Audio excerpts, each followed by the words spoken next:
Natin si Boss. Boss, okay na yung pala natin? Boss, thank you. All goods mga sir. So what is up mga bossing? Mga sir, nandito ngayon tayo sa G Racing mga sir. Kita nyo naman. For original na Brembo. Yan, kung napapansin nyo yung motor na to mga sir.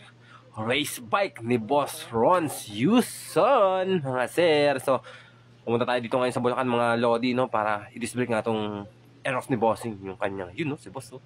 Yung kanyang pangdigmang Aerox mga Lodi. So yun mga sir, sinetap na agad natin itong mga Lodi. So yung system nito is pinatawag tayo ni Sir Rons dito na para i-display nga itong Aerox ni Bossing kasi nga pang bitaw nila itong motor na to. And yung front lang daw talaga yung kumakabit na preno. So pumunta tayo dito para i-display. So yung pyesa na ikakabit na rin is original na Brembo. Yung brake master pa lang. Ang kate, 35,000 na kagad. Tapos yung mga pyesa pa na ikakabit pa dyan is galing din kay Sir.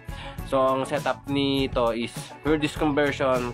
Tapos yung mags ni Sir, yan yung ating i-reverse disc brake mga sir. So abangan yung mga sir kasi nga ang problema ng motor na ito mga sir, talagang malakas yung motor pero hirap daw huminto eh.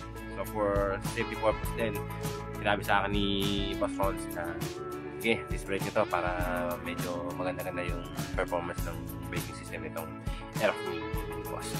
So yun mga sir, install natin yung brake master. Tapos yan, Lodi, yung mags ni Bossing na boom sit mga sir, yan solid yan mga sir. So ginawa natin ng paraan yan para mapasok natin yung pinaka-adapter natin dyan mga sir para maging pure disc brake conversion yan. Yan, makapansin yung mga sir, yan yung binabayaran dyan, yung mga ganyan tabas.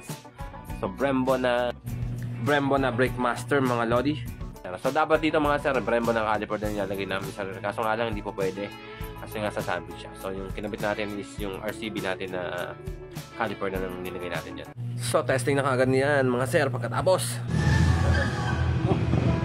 Pinapagingay. Ganun yung mga Lodi. Aerox. Brake brake. Brake mode. Ayun na.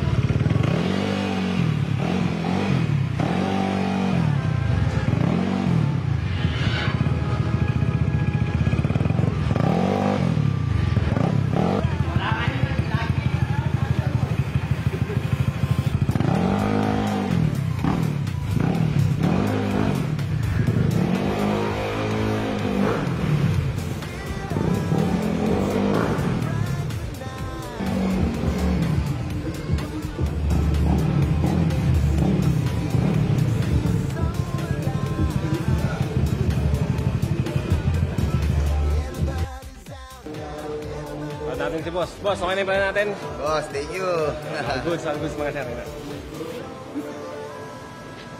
Boss, thank you.